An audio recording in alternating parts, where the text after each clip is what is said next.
আজি মহাশিৱৰাত্ৰি ৰাজ্যৰ আন আন প্ৰান্তৰ সমান্তৰালকৈ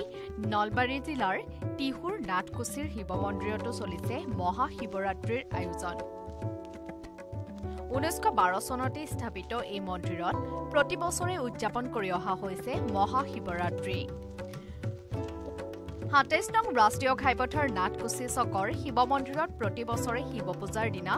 হাজাৰ হাজাৰ ভক্তৰ সমাগম দেখিবলৈ পোৱা যায় এইবাৰো ব্যতিক্ৰম নহয় পুৱাৰে পৰা বিভিন্ন প্ৰান্তৰ ভক্ত দৰ্শনাৰ্থীৰে ভৰি পৰিছে টিহুৰ নাথকুছি শিৱ মন্দিৰ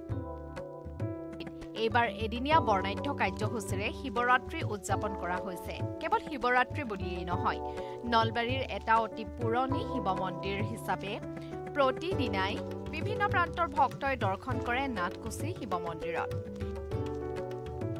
মন্দিৰত নিজৰ মনৰ কামনা পূৰণৰ বাবে ধূপ চাকি নৈবেদ্যৰ সেৱা আগবঢ়ালে ভক্তৰ মনোবাঞ্ছা পূৰণ হয় বুলি বিশ্বাস কৰা হয় অতি জাগ্ৰত এই শিৱ মন্দিৰলৈ ৰাতিপুৱাৰে পৰা ভক্তৰ সমাগম দেখিবলৈ পোৱা গৈছে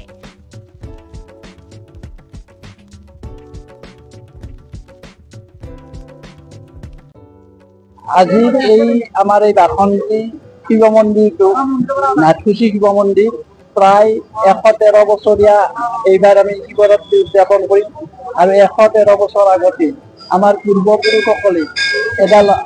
গছ ৰোপণ কৰি তাৰ তলতেই পূজা উদযাপন কৰিছিল আৰু আহি আমি আজি এই পৰ্যায়ত পাইছোঁ বৰ্তমান ইয়াত হাজাৰ হাজাৰ মানুহ উপস্থিত হৈ শিৱৰাত্ৰি উদযাপন কৰে আৰু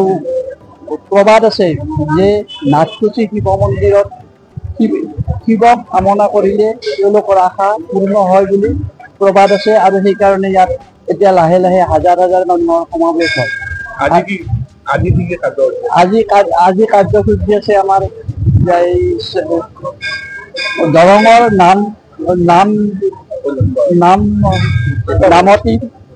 নাম প্ৰদৰ্শন আৰু আমি আজি ইয়াত যিবিলাক ভক্তৰ সমাগম হ'ব তেওঁলোকক আমি ভোগ বিতৰণ কৰিম আৰু প্ৰায় 4-5 হাজাৰ ভক্তক আমি ভোগ বিতৰণ কৰিম আৰু বাসন্তী মন্দিৰ প্ৰাংগণত আৰু লাহে লাহে এই মন্দিৰটোৰ প্ৰচাৰ বিভিন্ন প্ৰকাৰে হৈ আছে আৰু বিভিন্ন আমাক যোৱা বছৰ আমাৰ মুখ্যমন্ত্ৰী হিমন্ত বিশ্ব শৰ্মাও এইফালেদি গৈ ইয়াত 10 লাখ টকা অনুদান হিচাপে আগবঢ়াইছে আৰু আমি আশা কৰোঁ আমাক ৰাইজে ইয়াৰ পিছতো সঁহাৰি জনাব এইদৰে